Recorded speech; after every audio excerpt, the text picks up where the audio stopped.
Assalamualaikum warahmatullahi wabarakatuh. Waalaikumsalam warahmatullahi wabarakatuh. Alhamdulillah. Alhamdulillahilladzi arsala rasulahu bil huda wa dinil haq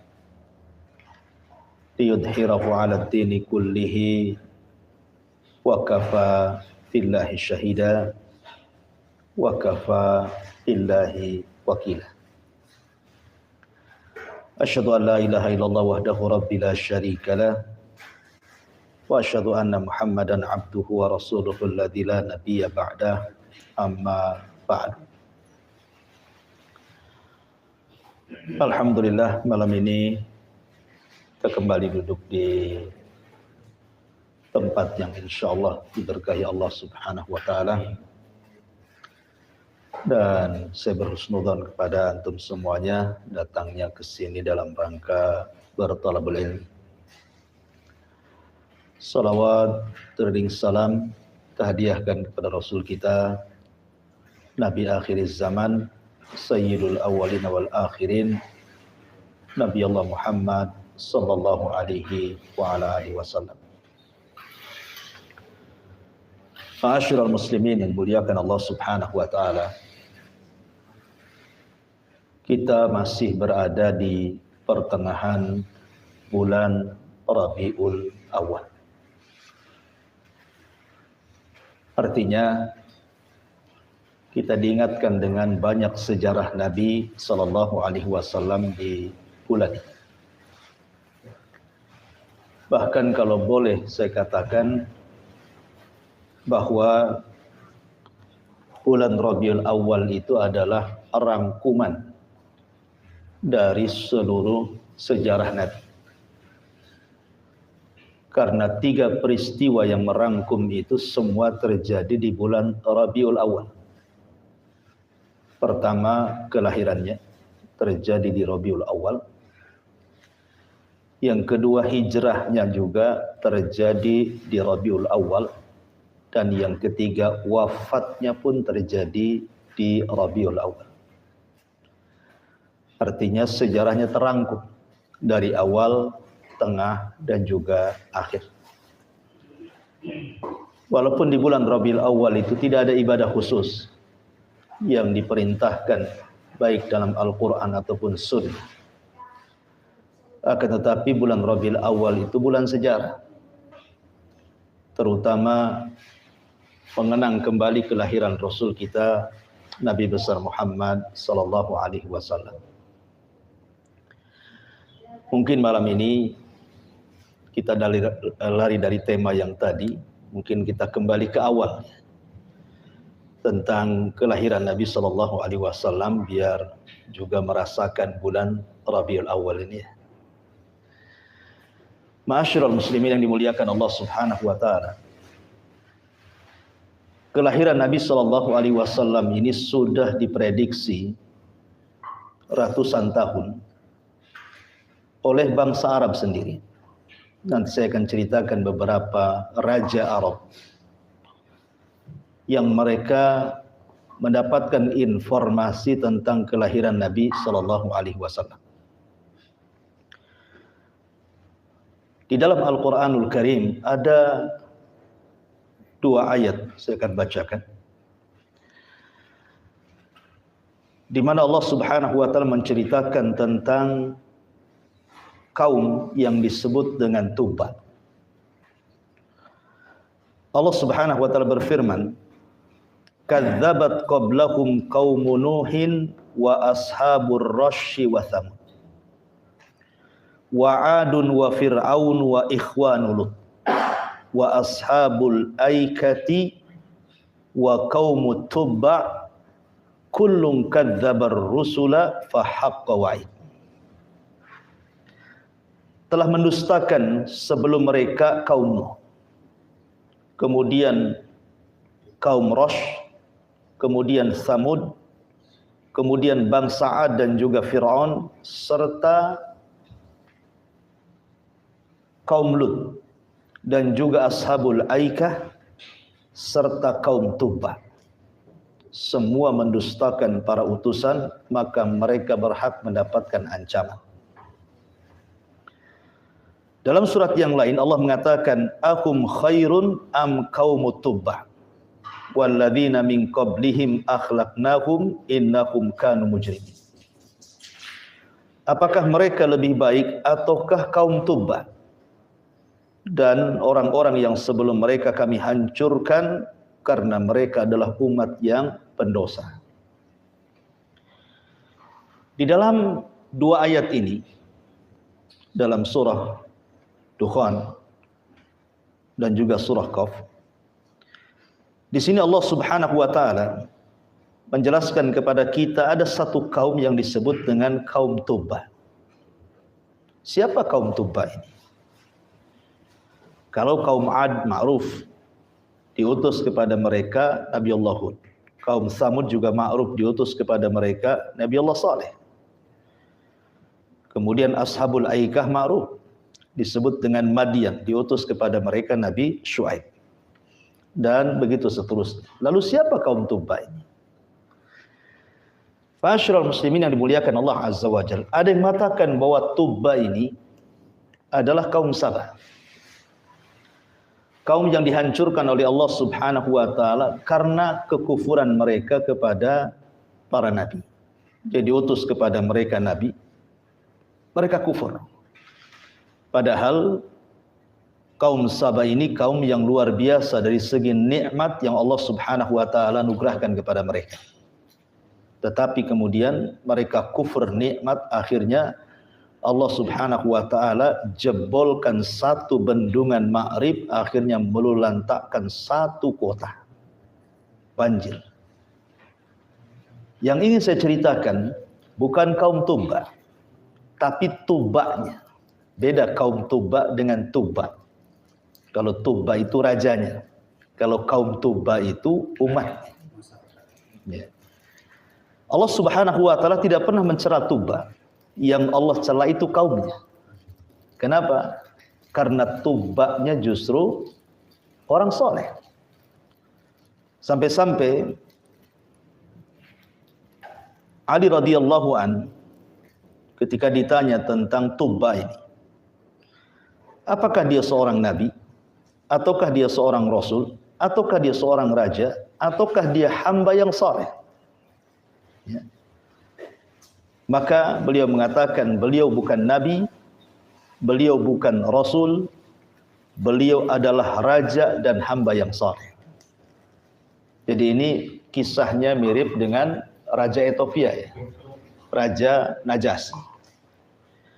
Karena Raja Najasyi yang namanya Ashamah ibn Afjur itu masuk Islam.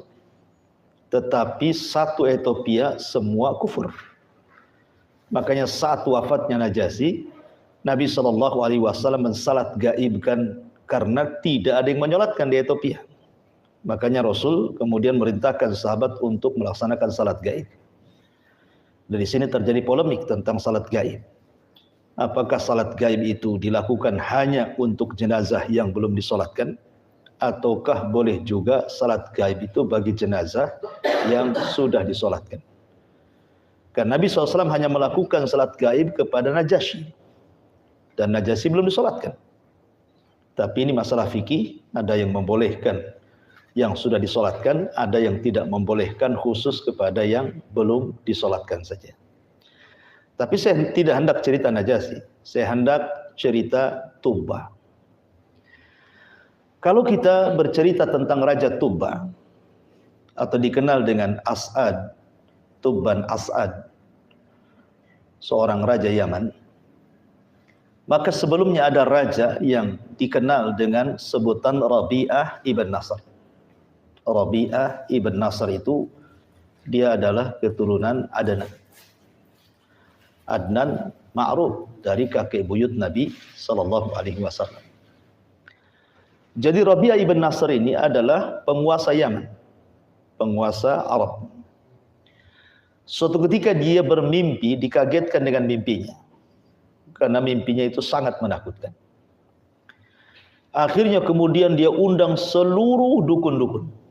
Mulai ahli bintang munajib, ahli romal menggunakan pasir-pasir, sampai yang meramal menggunakan tangan. Pokoknya semua dukun dari kalangan diundang semuanya. Maksudnya untuk mentakwilkan mimpinya. Akhirnya kemudian dukun-dukun ini mengatakan kepada sang raja Rabi'ah ibn Nasr ini, kira-kira apa mimpinya? Biar kami takwilkan. Tapi Rabi'ah ibn Nasr mengatakan cerdas dia. Kalian tidak mungkin sanggup mentakwilkan mimpiku. Karena yang bisa mentakwilkan mimpiku adalah yang bisa menebak mimpiku seperti apa. Cerdas ya kan? Ya. Kalau kalian tidak bisa menebak mimpiku seperti apa, bagaimana akan mentakwilkan mimpiku, katanya. Akhirnya semua dukun satu persatu mundurlah. Tidak ada yang bisa mentakwilkan mimpinya. Kemudian di antara semua dukun itu mengatakan ada dua dukun sakti yang bisa menakwilkan mimpimu, yang bernama Satih dan juga Syiqqah namanya. Satu namanya Satih, satu namanya Syiqqah. Maka sang raja Rabi'ah ibn Nasr mengatakan, kalau begitu panggilkan tuh si Satih dengan si Syiqqah. Akhirnya raja tidak mau langsung dua-duanya dipanggil, karena dikhawatirkan ada kong kali kong dua-duanya. Raja ingin manggil satu persatu. Pertama dipanggil Satih dulu, baru si Syikh ini. Ya. Nah, di antara pertanyaan raja ini tentang mimpi dia ingin bertanya kepada Satih, kira-kira apa mimpiku ini? Maka Satih mengatakan bahwa aku melihat ada api yang keluar dari kegelapan, kemudian membakar yang atas dan yang bawah. Tidak ada tersisa rerumputan sampai kepada manusia kecuali dilahapnya. Raja kaget karena memang itu mimpi seperti itu. Ya. Kemudian ditanya lagi, lalu bagaimana menurutmu tentang mimpi atau takwil mimpi itu? Maka kemudian Satih mengatakan bahwa akan datang kaum yang akan menyerbu Yaman, yang akan menghabiskan Yaman dalam sekejap, dan itu waktunya tidak lama lagi. Akhirnya kemudian dia bertanya kepada Syikh, pun rupanya jawabannya sama. Cuman bedanya, yang satu mengatakan kaum Akhbas, yang satu mengatakan kaum Sudan. Ya, dua-duanya sama, kulit hitam. Akhbas ya orang Ethiopia, Sudan pun orang kulit hitam kan gitu. Artinya dua-duanya kurang lebih saja. Ya. Bahwa akan datang dari kaum Akhbas atau Sudan yang akan menyerbu negeri Yaman dan akan menghancurkan sehancur-hancurnya. Dan waktunya sangat dekat sekali. Ada yang mengatakan sampai antara 5 sampai 7 tahun mereka akan datang. Lah kemudian di antara pertanyaan yang menarik adalah ketika kemudian sang raja ini bertanya kepada dukun ini, apakah kemudian orang-orang yang akan menyerbu Yaman, baik dari Sudan atau Akhbas itu, akan tetap berkuasa? Maka sang dukun mengatakan tidak. Karena nanti akan ada yang menghancurkan mereka kembali dari rumah di Yazid. Keluarga di Yazid, kabilah di Yazid. Maka akan keluar pemimpin dari suku tersebut dan akan menghancurkan orang-orang Akhbas atau orang-orang Sudan. Jadi raja ini makin penasaran. Kemudian bertanya lagi, apakah kekuasaan keluarga Diyazan ini akan terus berlangsung? Maka sang dukun mengatakan tidak. Dia hanya berkuasa 60 tahun saja. Setelah itu akan keluar seorang nabi. Bahasanya dalam dialog ini, dia akan mengatakan nabiyun zakiyun ya'tihil wahyu min kibalil uli. Akan datang seorang nabi yang menghancurkan kekuasaannya Diyazid, yang datang kepadanya wahyu dari langit, dan dia akan berkuasa dengan sangat adil. Kemudian dia mengatakan, dari mana nabi ini yang akan menjadi pemimpin dunia ini, yang membawa keadilan itu? Maka sang dukun mengatakan seorang laki-laki dari keturunan Ghalib ibn Fihr ibn Malik ibn Nadhr. Maksudnya Nabi SAW, dan dia akan berkuasa dan kekuasaannya sampai kiamat dibangkitkan. Dari sini menunjukkan bahwa dukun saja tahu. Ini kan dukun yang ngomong begini. Nah, kenapa dukun kok tahu ya? Tentu tahu karena dukun berkomunikasi dengan jin. Ya, jin yang ngasih tahu kan begitu. Tapi dari sini bahwa raja-raja Arab sejak dulu sudah dapat informasi kan akan keluar seorang nabi gitu maksudnya. Walaupun informasi dari dukun. Lah kemudian akhirnya Rabi'ah ibn Nasr ini ketakutan.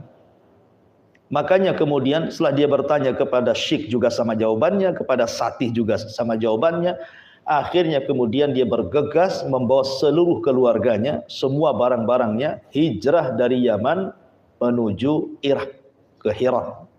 Ya, di situ dia tinggal di Hiran di Irak, dan setelah sampai di sana dia menyurati seluruh raja-raja Persia bahwa Yaman akan digempur, diserang. Itulah takwil mimpi yang pernah dia mimpikan. Tetapi raja-raja Persia antara percaya dan tidak.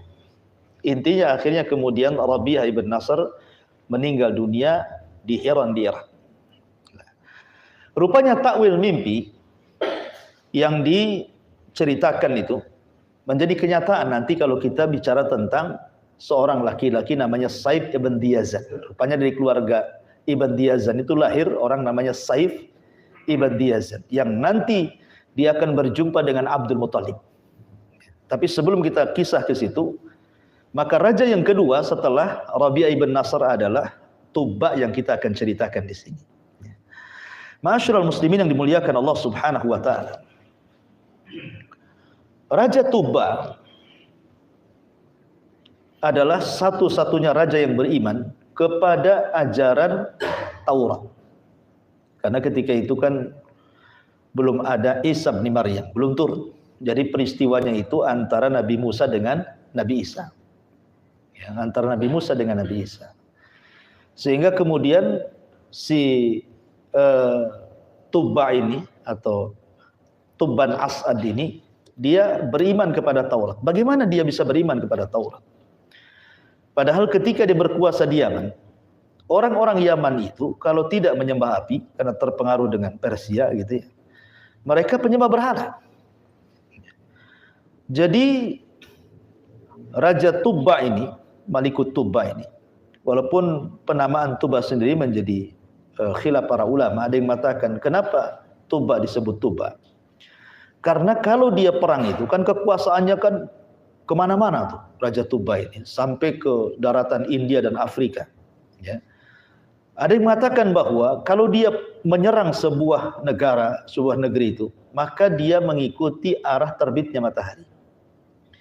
Sehingga sebagian ulama mengatakan bahwa Raja Tubba itu adalah Dzulqarnain.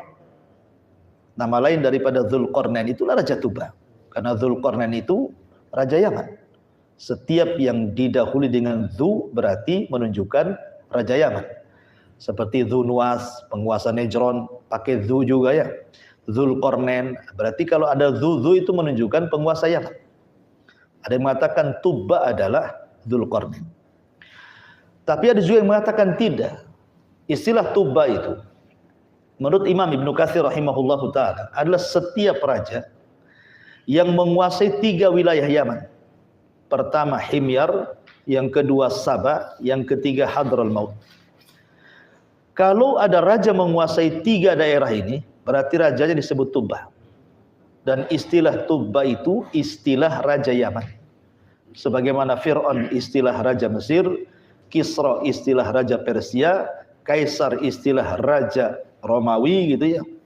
Termasuk juga Yogyakarta dengan istilah Mangkubuwono gitu kan. Itu kan istilah-istilah saja. Namanya kan bukan itu. Ya, ada juga yang mengatakan Tubba itu hanya istilah Raja Yaman. Namanya Tabban As'ad. Ya. Lah Tabban As'ad ini seorang peniaga. Walaupun dia seorang raja, tetapi seorang peniaga. Orang kaya, dermawan, dan begitu seterusnya. Jadi kalau dia safar menuju Syam, biasanya dia mampir ke Madinah. Dan dia pun kemudian menikah dengan salah seorang wanita yang ada di kota Madinah. Dulu namanya Yathrib. Jadi menikahlah dengan seorang wanita Yathrib, punya anak. Kemudian anaknya itulah tidak dibawa ke kerajaannya Yaman, tetapi sengaja diletakkan di Madinah. Jadi ketika Tabban As'ad ini atau Raja Tuba ini sedang safar berniaga ke Syam, rupanya anaknya dibunuh. Ya, anaknya dibunuh oleh orang Yathrib dengan cara makar dibunuh. Lah pembunuhan anaknya ini kedengaran kepada Raja Tuba ini yang sedang safar menuju Syam. Ya, akhirnya dia balik lagi ke Yaman, kemudian mengumpulkan pasukan besar untuk menghancurkan Yathrib, Madinah mungkin sekarang. Ya. Maka betul kemudian dia bawa pasukan besar, kemudian sudah mendekati Yathrib dan hampir dihancurkan. Karena ketika itu di Yathrib banyak orang Yahudi. Ya, tersebar di Madinah, di Khaybar, di Taim, banyak orang-orang Yahudi yang sebelumnya mereka terusir oleh orang-orang Romawi gitu ya. Karena kenapa di Madinah itu ada orang Yahudi? Karena terusir oleh orang-orang Romawi yang sebelumnya dengan Bukhtun Nasr kan itu ya. Ya, kebelakangan kan dikuasai orang-orang Romawi karena mereka suka ngacau di Syam itu, akhirnya diusir oleh orang-orang Romawi. Sehingga akhirnya mereka harus cari tempat yang tidak ada kait-mengait dengan wilayah di bawah Romawi. Ya, mereka terpaksa harus hijrah ke Yathrib karena itu bukan wilayah kekuasaan Persia ataupun Romawi gitu ya. Kemudian alasan yang terbesar bukan itu. Karena juga ulama-ulama Yahudi mengatakan bahwa negeri itu adalah negeri tempat hijrahnya Nabi. Makanya kemudian mereka meyakini bahwa Nabi mereka akan lahir di situ dan akan membawa kemenangan dunia. Makanya banyak orang-orang Yahudi saat terusir oleh orang Romawi itu mereka akhirnya pada datang ke Madinah gitu ya. Dan tersebar di beberapa kabilah, salah satunya di Madinah, di Khaybar dan begitu seterusnya. Maka kita kenal ada Yahudi Bani Quraidah, Yahudi Bani Nadir, Yahudi Bani Kunaiko, dan ada 10 kabilah Yahudi yang ada di kota Madinah. Makanya Rasul mengatakan kalau 10 pemimpin Yahudi masuk Islam, semua masuk Islam. Karena ada 10 kabilah di situ. Ya, cuman yang besar 3. Maksudnya Bani Kunaiko, Nadir, dan Bani Quraidah. Taib, kembali. Jadi ketika kemudian Tabban As'ad ini, Raja Tuba ini hendak menyerang kota Madinah, kota Yathrib, tiba-tiba dihalangi oleh 2 ulama Yahudi. Kemudian mengatakan kepada Tabban As'ad, sebaiknya jangan diserang. Tahukah engkau wahai sang raja, ini negeri suci. Kelak di negeri ini akan menjadi hijrahnya seorang nabi. Akan lahir seorang nabi. Ketika dia mendengar seperti itu, kemudian dia takjub dengan ucapan 2 tokoh Yahudi ini. Akhirnya kemudian dia ngobrol lama-lama, subhanallah, dapat hidayah. Akhirnya Raja Tuba ini setelah diceramahi oleh 2 ulama Yahudi, akhirnya dia masuk Yahudi. Maksudnya bukan masuk Yahudi, dia menerima ajaran Taurat yang disampaikan oleh orang Yahudi. Jadi akhirnya berpegang kepada agama Taurat, berpindah agama yang tadinya musyrik menjadi ahli kitab. Ya, dan ketika itu kan belum ada Islam. Dan agama Yahudi agama satu-satunya yang benar ketika itu kan. Ya. Artinya belum ada agama yang lebih selamat dibandingkan agama yang mengikuti Taurat. Nah, ketika itulah kemudian Tabban As'ad atau Raja Tuba ini masuk kepada Yahudi, mengikuti ajaran Nabi Musa alaihi salatu wassalam lewat 2 ulama Yahudi tadi. Akhirnya tidak jadi nyerah. Ya. Padahal sudah perang itu. Perang sudah tinggal sebentar saja roboh itu Yathrib. Ya. Masalahnya yang menjadi takjubnya Raja Tuba ini, apabila berperang nih orang-orang Madinah ini aneh gitu. Jadi kalau siang mereka berperang mati-matian, kalau malam pula mereka ngajak makan. Ya. Terkadang mereka datang kemudian ngobati orang-orang yang terluka dari tentaranya Tabban As'ad ini, dari Raja Tuba ini. Jadi kan aneh gitu kan. Masa siang perang, malamnya ngajak makan, kadang-kadang diobati lukanya. Jadi melihat hal itu bahwa sebenarnya orang-orang Yathrib itu tidak sejahat yang Raja Tuba pikirkan. Karena kan anaknya dibunuh dengan cara siasat, ya kan? Orang-orang tertentu saja yang membunuh anaknya. Disangkanya itu adalah makarnya semua orang Yathrib. Ya. Makanya mau dihancurkan Yathrib itu, Madinah itu. Tapi kemudian setelah diceramai oleh 2 tokoh Yahudi ini bahwa di sini akan lahir seorang nabi, ya kan? Ini negeri suci, tolong jangan dihancurkan. Akhirnya tidak jadi. Ya. Ketika dia tidak jadi menyerang Madinah, target serangan kedua mana? Mekah. Ya. Ini Madinah sudah ditargetkan, tapi tidak jadi karena dinasihati oleh dua tokoh Yahudi ini. Akhirnya pasukannya diarahkan kemana? Ke Mekah. Ya. Kenapa bisa ngarah ke Mekah? Karena ada yang ngadu domba. Ada kabilah dari Hudzail memang tidak suka dengan orang-orang yang ada di Mekah. Ya. Dan dia juga tidak suka dengan orang-orang Yaman. Jadi diadu domba. Ya. Jadi kabilah Hudzail ini mengatakan kepada Taban As'ad atau Raja Tuba ini, kalau engkau ingin mendapatkan harta banyak, di bawah Ka'bah itu penuh dengan harta melimpah, emas, macam-macam. Ya. Kamu rusak saja Ka'bah itu, ambil semua barang-barangnya, semua perhiasannya. Setan datang terpengaruh dia. Ya. Akhirnya bergeraklah pasukan menuju Mekah. Tapi lagi-lagi dua ulama Yahudi menasihati, jangan. Ya.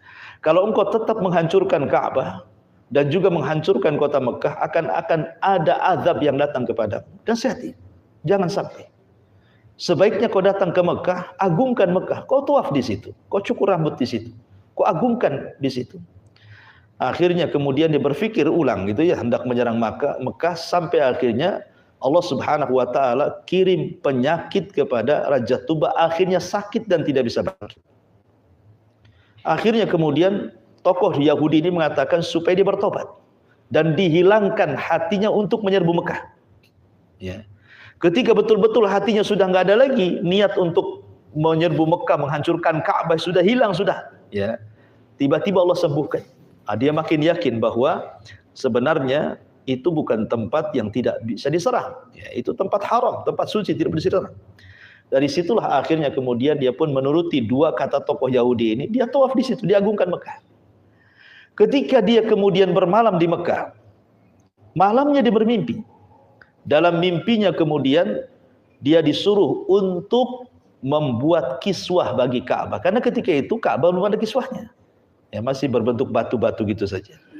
Akhirnya kemudian Taban As'ad ini ataupun Raja Tuba, akhirnya dia pun memberikan kiswah kepada Ka'bah. Dialah orang yang pertama kali mengkiswah Ka'bah. Ya. Ini Raja Tuba ini yang pertama kali mengkiswah Ka'bah. Ya, namanya Taban As'ad atau disebut dengan Malikut Tuba ini. Makanya kemudian mengkiswah Ka'bah ini menjadi tradisi sampai kepada zaman Arab Jahiliyah.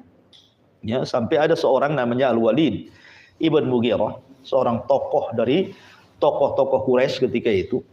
Dia orang paling kaya ya di Quraisy itu, sehingga 1 tahun dia sendiri yang mengganti kiswahnya, dan tahun depan rame-rame orang Quraisy. Jadi kalau dia memberikan baju dia sendirian karena kayanya gitu ya. Nanti tahun depan baru rame-rame orang Quraisy gitu ya. Jadi 1 hari dia, 1 hari Quraisy. Itu namanya Al-Walid Ibn Mughirah yang diturunkan ayat surah Al-Mudaththir itu. Yang kufur kepada Al-Quran, padahal sebelumnya membenarkan Quran. Tapi karena takut kedudukannya hilang di tengah-tengah Quraisy, akhirnya dia pun menuduh Al-Quran itu sihir impor dan mengatakan in huwa illa sihrun yu'thar in huwa illa qaulun bashar. Oh, Quran itu sihir impor. Muhammad itu punya guru bukan orang Arab katanya. Itulah ngajari Quran katanya. Dia bilang gitu kan. Dan Quran itu ucapan manusia. Sejak itulah Allah kemudian turunkan ayat dzarni wa man khalaqtu wahida sampai kepada sauslihi sakor. Saya akan masukkan si Walid ke neraka sakor. Karena awalnya membenarkan Quran, tetapi akhirnya mendustakan Quran gitu. Hanya gara-gara soal jabatan takut hilang. Al-Walid ini.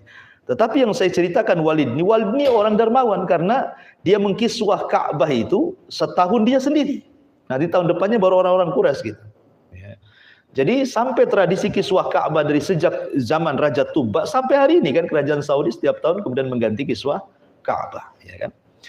Baik. Masyarul muslimin yang dimuliakan Allah Subhanahu wa taala. Lah ketika itu dua orang Yahudi ini sebenarnya sudah menginformasikan kenapa kemudian Raja Tuba tidak boleh menyerang Madinah dan kenapa pula tidak boleh menyerang Mekah.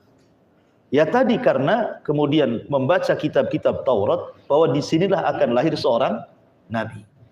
Makanya kemudian Raja Tuba sebelum pulang ke Yaman, dia meminta kepada orang-orang Madinah dan mengatakan nanti kalau muncul nabi itu, tolong kalian harus ikut Nabi itu. Kalian harus tolong Nabi itu. Pokoknya dia berikan nasihat kepada baik penduduk Mekah atau Madinah, kalau muncul Nabi itu ikut. Jadi itu jauh-jauh hari itu kan. Ya, baik sebelumnya Rabi'ah ibn Nasr sampai kepada Tabban As'ad Raja Tuba saja sudah demikian. Bahkan ada yang mengatakan bahwa ketika di Madinah dia sempat kemudian membeli sebuah tanah di situ, ya kan, dan dia menghendaki bahwa tanah itu supaya menjadi tempat tinggal nanti Nabi di akhir zaman. Dan subhanallah menjadi sebuah kenyataan karena tanah itu belakangan kemudian ditinggali oleh seorang sahabat namanya Abi Ayyub Al-Ansari. Dan ketika Nabi SAW hijrah, di mana Rasul menginap? Di rumah Abi Ayyub Al-Ansari. Lah tanah itu miliknya Raja Tuba, kan itu. Jadi memang jauh-jauh hari, udah tahun sebelumnya itu memang sudah diprediksi akan muncul seorang nabi. Ya. Tapi kemudian Raja Tuba pun kemudian meninggal dunia. Akhirnya Yaman dikuasai oleh orang-orang Akhbas. Kita kenal dengan sejarah Nejron. Ya, karena ketika itu kemudian dikuasai oleh seorang raja namanya Dzunwas. Ya. Dzunwas yang ma'ruf kisahnya kalau kita membaca surat Al-Buruj. Ada namanya kisah Ashabul Ukhdud. Disitulah rajanya sudah ganti. Namanya Dzunwas. Lah Dzunwas ini, ikhwatu fillah muliakan Allah Subhanahu wa taala. Dia bekerja sama dengan tukang sihir. Jadi banyak keanehan-keanehan yang dimunculkan oleh Dzunwas itu yang dibuat oleh tukang sihir sehingga lambat laun kemudian Dzunwas ini ngaku Tuhan. Padahal yang membuat keanehan itu tukang sihir di belakangnya. Ya. Lah tukang sihir ini sudah tua banget gitu ya. Akhirnya tukang sihir ini mengatakan kepada Raja Dzunwas, "Wahai Dzunwas, ini sudah tua. Dan kalau saya meninggal tidak ada yang bisa melindungi kamu. Sebaiknya kau cari anak muda. Saya akan turunkan ilmu sihir saya kepada anak muda itu." Dicarinya anak muda yang paling cerdas, dapat pula. Akhirnya diturunkanlah ilmu sihir kepada anak muda itu. Masalahnya dari rumah anak muda ke tukang sihir itu melewati satu kanisah. Ini kan sudah periode orang-orang Nasrani masuk ya, karena sudah orang-orang Nasrani sudah masuk Yaman. Kalau sebelumnya kan belum ada. Ya, Yahudi dulu masuk. Ya, Yahudi yang membawa siapa? Tabban As'ad gitu ya, karena dia sudah masuk Yahudi, kemudian pulang ke Yaman, ngajak orang Yaman masuk Yahudi, tapi mereka kan tidak mau. Ya, makanya kenapa Allah mencela kaum Tuba, karena mereka tidak mau masuk Islam, tidak mau masuk agama Yahudi, maksudnya ketika itu agama yang paling benar gitu ya. Tapi rajanya tetap soleh masuk Islam, makanya Quran tidak mencela Tuba, yang dicela kaumnya Tuba. Sampai dia meninggal. Dia Islam sendirian gitu ya. Kaumnya tidak masuk Islam. Makanya mereka diazab dengan cara seperti azabnya kaum Saba tadi saya ceritakan. Mirip azabnya dengan mereka. Ya, dengan cara dikeluarkan banjir sehingga habis kotanya gitu ya. Kemudian setelah itu muncul lagi raja namanya Dzunwas. Lah ini Dzunwas ini ngaku Tuhan dia. Lah dari perjalanan anak muda ke tukang sihir itu ada tempat ibadah milik rahib. Jadi dia penasaran ya, ini tempat apa masuk anak muda ini? Rupanya ada ibadah yang berbeda dengan ibadah yang ia yakini dan semua orang Yaman yakini. Kok ibadah yang lebih baik? Dia ngikuti fitrahnya. Akhirnya belajar. Jadi satu sisi dia belajar kepada si rahib, sisi lain belajar ke tukang sihir. Kan beda jadinya kan. Yang satu belajar tauhid, yang satu pula belajar syirik kan gitu ya. Yang satu sihir, yang satu tauhid gitu ya. Tetapi fitrahnya anak muda ini tertarik dengan ajaran rahib. Akhirnya sejak itu dia tidak mau lagi belajar kepada tukang sihir, tetapi ingin membuktikan mana yang lebih sakti ini, ya, dua ajaran ini. Ketika dia mendengar ada sebuah desa selalu diganggu binatang buas. Jadi cari binatang buas itu.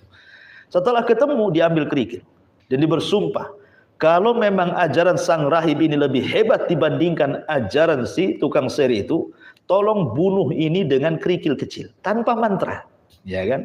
Kalau dia pakai mantra ya jelaskan gitu ya, karena dia ingin membuktikan bahwa ajaran sang rahib itu lebih benar. Kan tidak perlu mantra, karena tauhid gitu ya. Dilempar mati, ya. Rupanya tanpa mantra pun mati katanya. Ngapain saya belajar sihir gitu kan gitu ya? Tanpa mantra saja dia mati.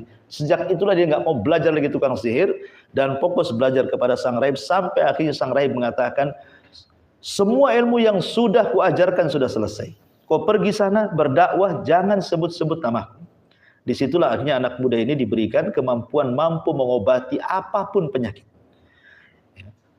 Sampai akhirnya Dzunwas ini kan punya penasihat, orangnya buta. Karena terkenal anak muda itu bisa menyembuhkan penyakit buta, dicarinya anak muda itu.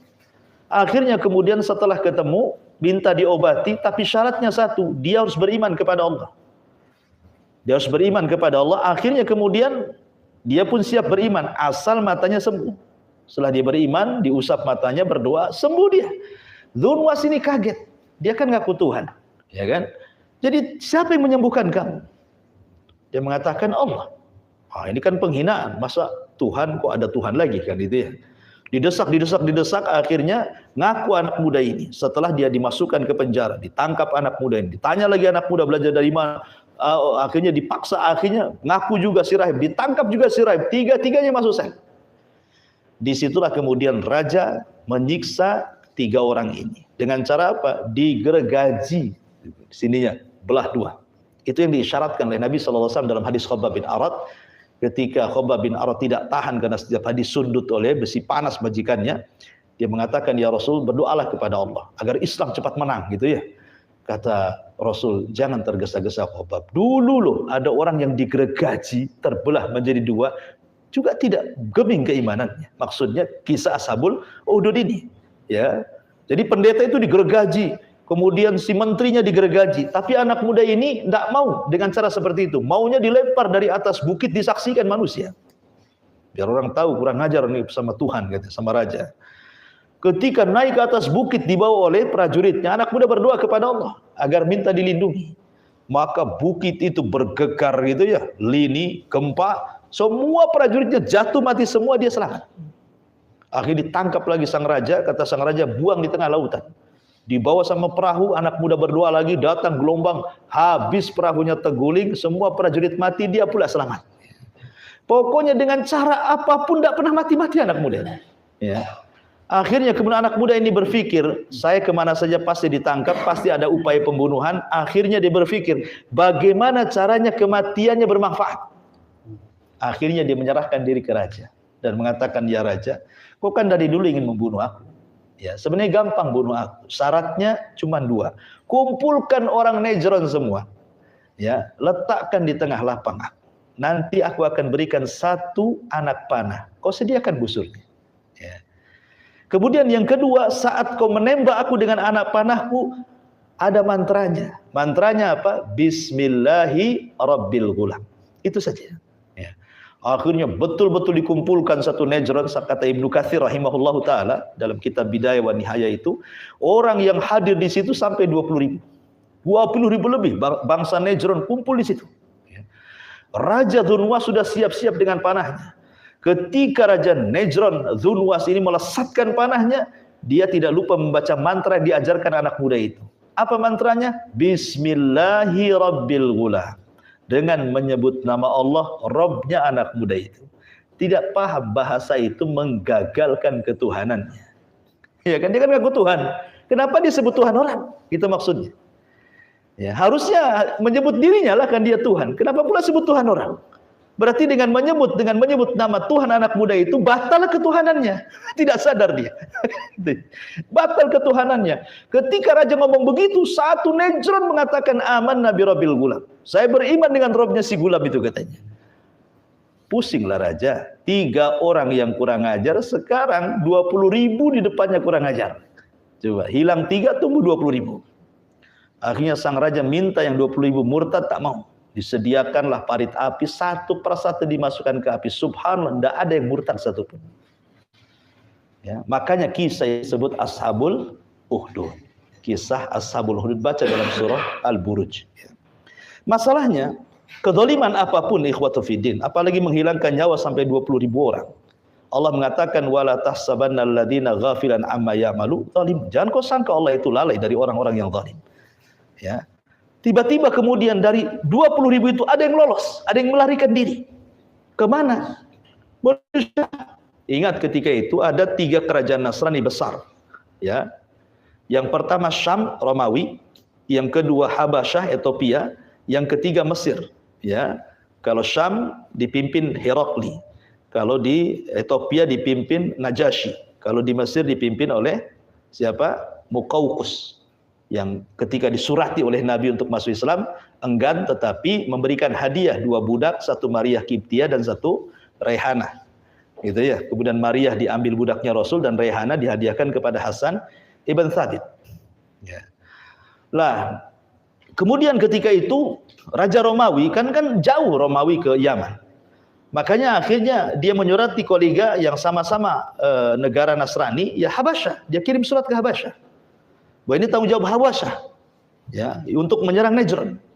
Akhirnya Habasyah itulah ngirim pasukan besar yang dipimpin oleh 2 jenderal yang dikenal dengan, yang pertama namanya Riyadh, yang kedua namanya Abroha. Nah, disinilah muncul nama Abroha yang kelak akan menghancurkan Ka'bah. Jadi Najasyi ini mengirim 2 jenderal, 1 Riyadh, 1 Abroha. Dikirim pasukan besar untuk menghancurkan Najran. Karena yang dibakar hidup-hidup itu semua beragama Nasrani masalahnya. Marahlah gitu ya. Mungkin kalau dalam bahasa TNI itu jiwa korsa lah kan itu ya. Mereka dibantai ya kayak kita orang Palestina dibantai, kita sakit hati juga kan itu ya. Maka mereka pun sama mengirim pasukan, dihancurkan Najran sehancur-hancurnya. Rajanya dibantai. Dunuwas ini. Berkuasalah Riyadh dan Abroha. Pertama Riyadh berkuasa, Abroha tidak suka dengan Riyadh. Dibunuh Riyadh sama Abroha. Kan kawannya dibunuh. Liciknya Abroha itu. Dibunuh. Ya. Ketika dia membunuh Riyadh, kemudian dia pula yang berkuasa Najran, Raja Habasyah marah. Ada apa jenderalnya dibunuh? Akhirnya kemudian dia ngirim surat mengancam, kenapa kau bunuh jenderal? Sebentar lagi datang pasukan besar, akan kubantai kau Abroha. Abroha cerdas. Untuk mengambil hati Najasyi, dia kirim hadiah banyak-banyak dari Yaman, gitu. Supaya jangan diserang. Rupanya ketika melihat loyalnya Abroha kepada Najasyi, akhirnya Najasyi pun kemudian ya menerima dan menganggap Abroha masih bagian wilayah Najasyi yang ada di Yaman. Sejak itulah maka Najran, kekuasaan Abroha, masih mengikut orang-orang Akhbash atau orang-orang Habasyah. Lah, di Yaman itu ada satu raja Arab namanya Dhi Yazan. Nah, ini tadi teringat dengan kisahnya siapa? Dukun yang meramalkan mimpinya siapa? Rabi'ah ibn Nasr. Bahwa nanti orang-orang Akhbas itu akan terusir oleh keluarga Dhi Yazan. Nah, inilah Raja Dhi Yazan. Ada satu tokoh Raja Arab namanya Dhi Yazan. Itu kan sudah dikalahkan sama Abroha. Dia punya istri. Istrinya cantik. Ya. Akhirnya Abroha tertarik dengan istrinya Dhi Yazan ini. Diculik istrinya. Lah kebetulan Dhi Yazan ini dari istrinya ini punya anak namanya Saif. Keluarlah nama Saif ibn Dhi Yazan. Ya, Saif ibn Dhi Yazan. Masih kecil. Jadi diculik ibu sama anaknya ini sama Abroha. Kemudian si Dhi Yazan ini penguasa Yaman ini diasingkan. Ya, karena sudah dikuasai Abroha wilayah Yaman masalahnya kan. Jadi raja-raja Yaman takutlah. Diambil istrinya nggak bisa apa-apa. Akhirnya Dhi Yazan ini kemudian kabur kemana? Kabur ke Romawi. Ya, minta bantuan, tapi ya nggak mungkin lah Romawi bantu untuk menyelesaikan permasalahan dia dengan Abroha, sama-sama Nasrani kan itu ya. Sama-sama Nasrani nggak mungkin ya kan. Akhirnya dia ke Persia yang beda agama tentunya kan. Lah Raja Persia ini Sarwan, Sarwan, dia janji-janji saja, ya nanti saya bantu. Akhirnya dia tinggal di Persia sebulan, 2 bulan, setahun, 2 tahun, sampai dia meninggal. Nggak dibantu-bantu sama Sarwan ini. Ya. Kembali ke kisah Yaman. Jadi istrinya Dhi Yazan ini punya anak kecil namanya Saif. Menikah pula dengan si Abroha. Punya anak namanya Masruq. Dan Abroha juga punya anak dari istri yang lain namanya Yaksum. Ada Yaksum, ada Masruq. Yaksum ibn Abroha, ada Masruq ibn Abroha. Lah ketika kita kenal penyerangan Ka'bah, ya kan? Abroha dihancurkan oleh Allah Subhanahu wa taala dengan burung ababil. Sehingga tidak ada tersisa pasukannya. Dia diselamatkan ke Son'a, tapi juga nyawanya tidak tertolong. Akhirnya Abroha meninggal. Maka diganti kekuasaannya dengan anaknya namanya Yaksum. Tapi Yaksum tidak lama. Ya, akhirnya dikuasai oleh Masruq. Masruq ini saudara seibu dengan Saif ibn Dhi Yazan. Ya, saudara seibu, ya kan? Jadi ketika masih kecil, masa remaja-remaja, bertengkarlah Masruq dengan dengan si Saif ini. Akhirnya sampai mencela bapaknya.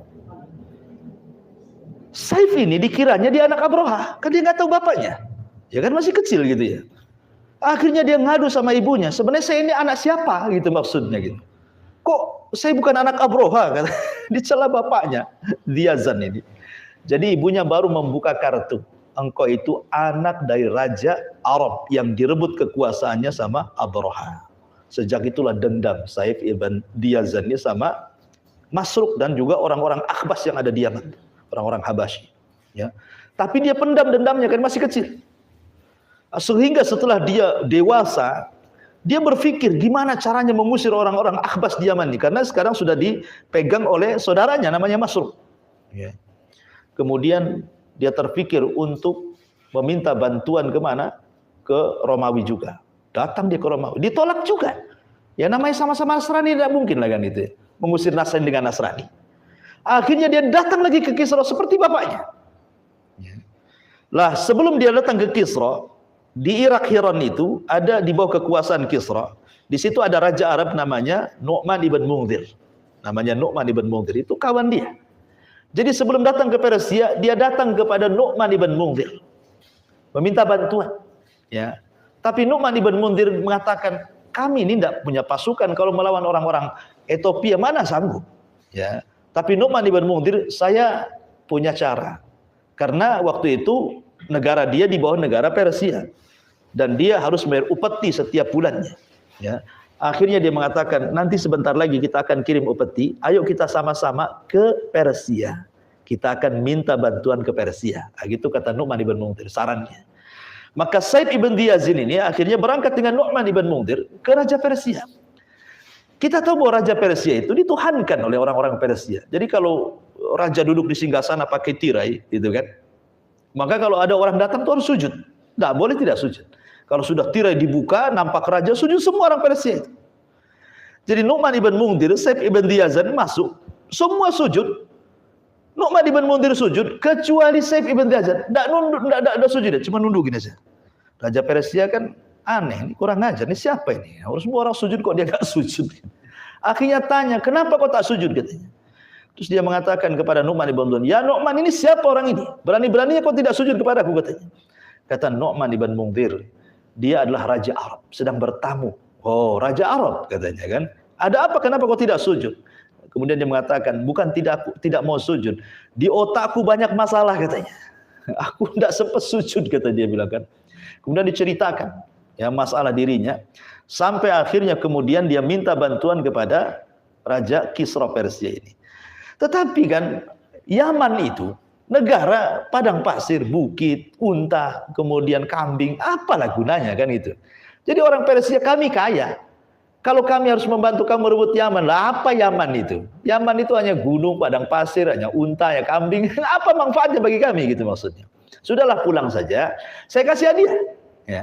Akhirnya dikasih hadiah uang, dikasih hadiah sutra, macam-macam gitu ya. Keluar dia, subhanallah. Bukan itu yang dimaukan Saif. Akhirnya dia mencoba untuk mencari perhatian raja. Dia teriak di depan gerbang istana kepada orang-orang miskin. Ya fuqara'ul madain, katanya. Hei, orang-orang fakirnya orang-orang Madain. Madain itu kan kotanya ini ya, Persia. Ya. Kemari, ini saya banyak uang katanya. Dilempar-lempar duitnya sama Kisra. Akhirnya pada rebutan lah. Prajurit ini melaporkan hal ini kepada Kisra. Ini kan kurang ajar, masa dikasih hadiah tuh, dikasih-kasihkan orang kan gitu ya. Berarti memang orang ini ada masalah gitu ya. Dipanggil balik akhirnya. Sebenarnya kau ini maunya apa gitu. Dia ceritakan. Hei Kisra katanya. Kamu punya hutang sama bapakku katanya. Kan bapaknya dulu di situ kan. Meninggal juga di situ. Kau punya hutang sama bapakku. Kau pernah menjanjikan ingin mengirim pasukan bapakku sampai mati di sini. Kau tak juga bawa pasukan katanya kan. Dari situ dia paham bahwa dia anaknya Saif ibn Diyazan yang meninggal di Persia. Akhirnya kemudian baik kalau gitu kau nginap beberapa malam. Saya akan berunding gitu. Akhirnya dirundingkan para pejabat. Gimana ini? Akhirnya ada pejabat-pejabat yang cerdas mengatakan gini saja. Kalau kita serang Yaman, buat apa kita ngabiskin duit untuk menyerang negara miskin?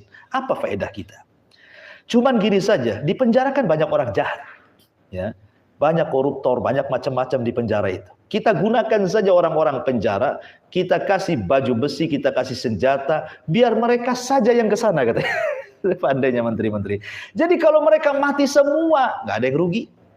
Kalau mereka menang, lumayanlah Yaman jadi kekuasaan Persia, kan begitu logikanya kan itu. Mati kan nggak ada ruginya, mereka penjahat semua. Ya. Kalau menang, alhamdulillah, mungkin bahasa kitanya kan, kita dapat kekuasaan baru di Yaman. Oh, setuju kata Persia. Kalau gitu besok keluarkan semua orang di penjara itu. Akhirnya diinformasikan kepada orang-orang di penjara, mereka akan jadi tentara Persia. Oh, bangga orang penjara itu. Ya, didandani dengan dandanan tentara gitu ya. Lah di penjara itu ada seorang qaid perang, pemimpin perang yang hebat ya, karena ada kasus masuk penjara. Ada yang namanya Hurmuz, ada yang mengatakan namanya Wahzar. Ya, antara Hurmuz dan Wahzar lah namanya. Ya, tapi yang ma'ruf Wahzar. Jadi ada orang namanya Wahzar, itu badannya besar itu. Jadi kalau nunggang kuda itu nyangsar itu, kakinya di tanah, seolah-olah kalau orang naik kuda dia jalan kaki aja itu, saking tinggi besarnya Wahzar itu. Karena dia dulunya pemimpin perang, karena masalah masuk penjara. Jadi dia diminta oleh sang raja untuk memimpin perang. Ya. Memimpin semua para penjahat untuk dikirim ke Yaman. Dapatlah sekitar 600 prajurit yang diambil dari penjara. Kemudian membawa 8 perahu. Kata raja kepada Saib, ya Saib, ini ada pasukan 600 orang, ya, kau bawa ke Yaman sana, berjuang dengan mereka. Ya Saib nggak tahu menahu, disangkanya pasukan hebat-hebat kan itu ya. Akhirnya ya pulang saja dengan 8 perahu, 2 tenggelam, 6 yang selamat sampai ke Aden Yaman. Ya. Lah kemudian setelah itu Saib ibn Diyazan ini mengompori kabilah-kabilah Arab yang nggak suka dengan orang-orang Habasyah. Akhirnya bangkit kabilah Arab. Kenapa? Karena dia menginformasikan Persia siap nolong, padahal cuma sedikit pasukannya kan. Pandai nih Saib bin Diyazan nih. Dia mengatakan pasukan Persia siap datang menolong kita. Bangkit semua orang Arab.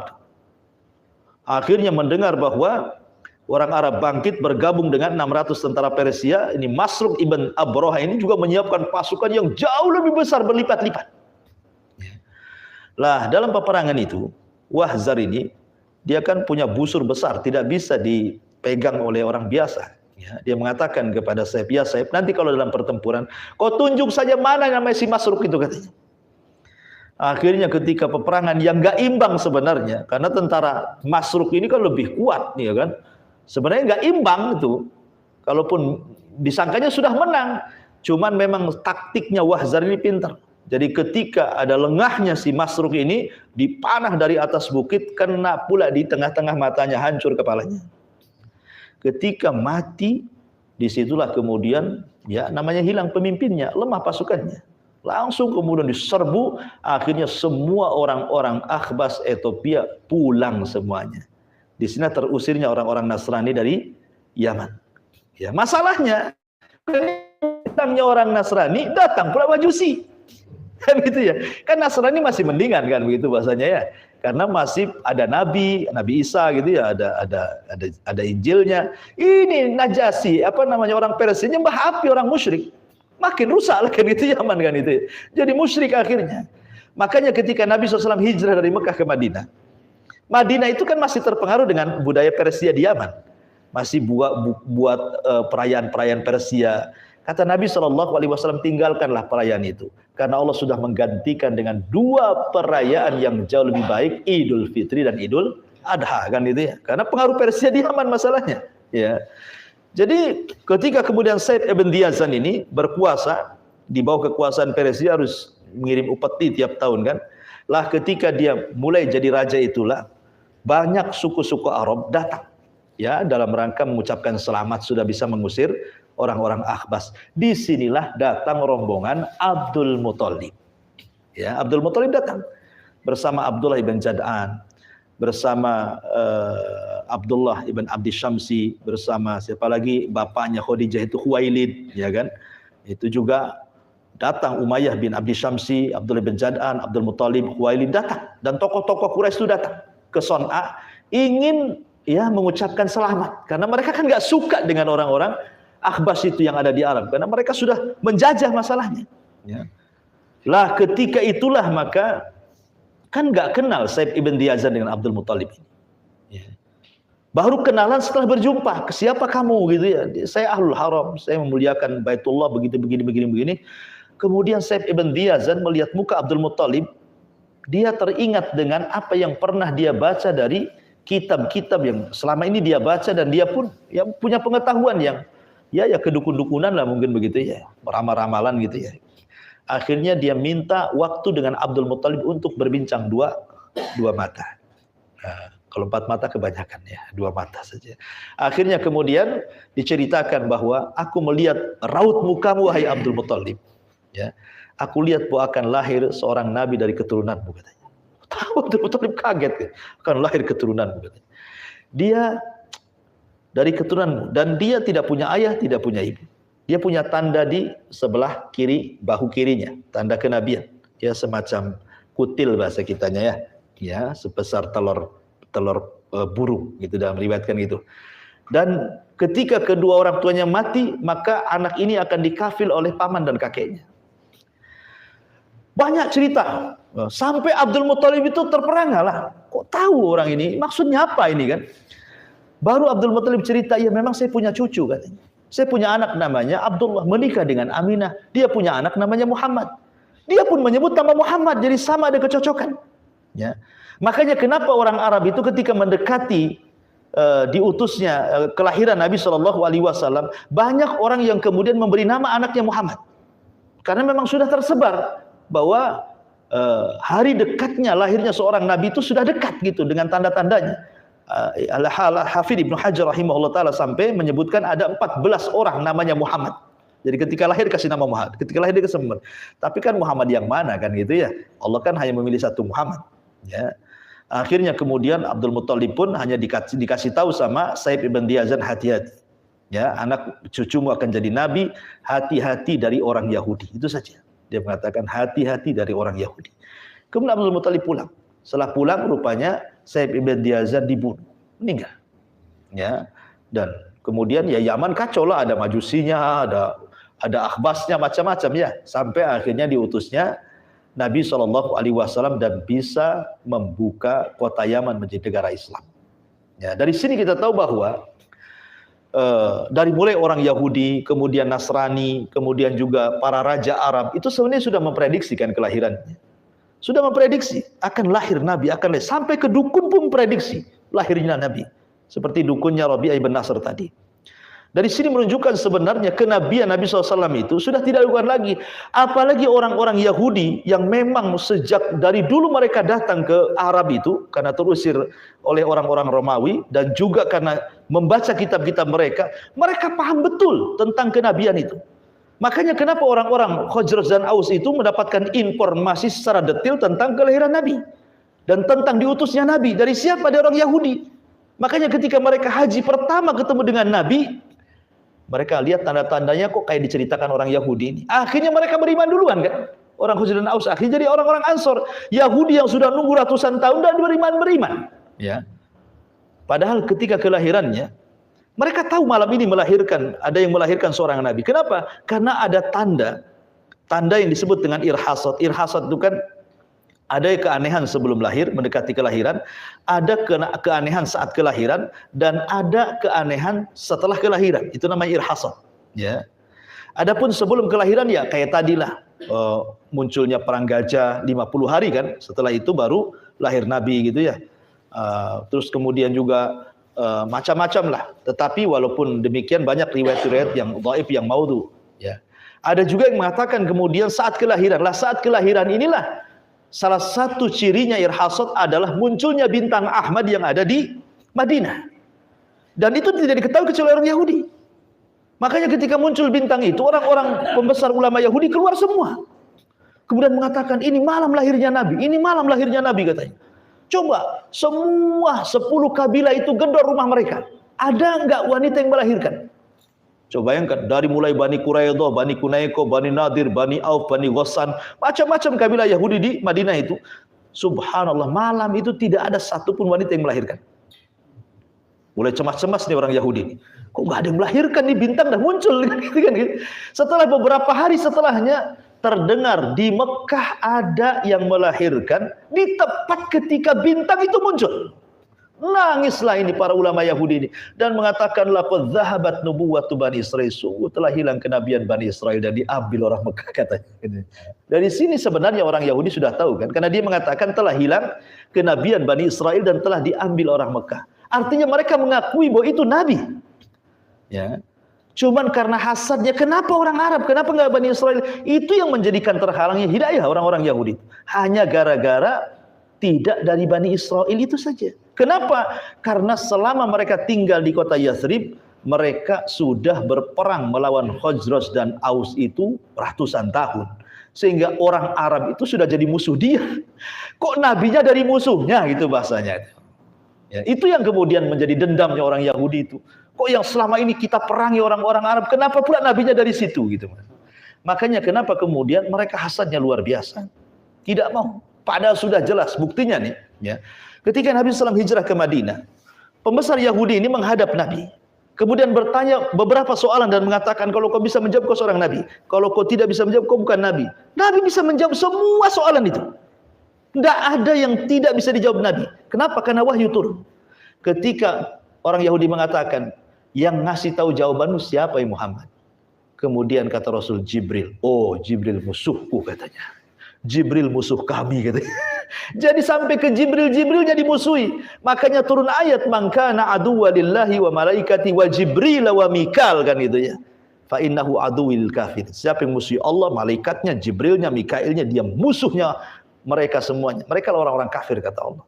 Jadi sampai seperti itu menolak kebenaran, ya. Jadi memang orang-orang itu sudah tertutup hatinya, keras orang-orang Yahudi itu. Padahal sebelum-sebelumnya justru para ulama Yahudi yang menghabarkan akan kelahiran Nabi ketika siapa Raja Tuba menyerang Madinah dan juga menyerang Mekah. Jangan, ini tempatnya Nabi. Jadi jauh-jauh hari mereka sudah ngomong begitu Yahudi itu. Tapi kenapa tidak beriman? Sekali lagi, tsumma qasat qulubuhum, karena keras hati mereka, ya. Jadi ma'asyiral muslimin yang dimuliakan Allah Azza wa Jalla, intinya bahwa bulan Rabiul Awal walaupun menjadi khilaf para ulama, Al-Imam Ibnu Hazm mengatakan bahwa Nabi itu lahir di bulan Ramadan sebenarnya. Karena alasannya diangkatnya beliau menjadi Nabi dan Rasul itu di bulan Ramadan, di malam Lailatul Qadar. Artinya kelahirannya pun harusnya di bulan Ramadan. Tapi pendapat ini dilemahkan para ulama. Dan jumhur ulama mengatakan bahwa Nabi SAW lahir di bulan Rabiul Awal. Adapun harinya jelas. Rasul ditanya tentang hari Senin, apa kata Rasul? Itu hari yang aku dilahirkan. Jelas harinya. Ya. Adapun tanggalnya menjadi khilaf para ulama. Ada yang mengatakan tanggal 2, ada yang mengatakan tanggal 8, ada yang mengatakan tanggal 12, ada yang mengatakan tanggal 18. Adapun bulannya, maka jumhur mengatakan Rabiul Awal walaupun diselisih Ibnu Hazm dan mengatakan bulan Ramadan. Adapun tahunnya sepakat orang Arab karena ketika itu belum ada kalender dan kejadiannya setelah perang Gajah, makanya kemudian dinasabkan ke orang Gajah. Kalau disingkat hari Senin tanggal 12 bulan Rabiul Awal tahun Gajah. Nah, gitu istilahnya. Itulah kelahiran Nabi sallallahu alaihi wa ala alihi wasallam. Ya.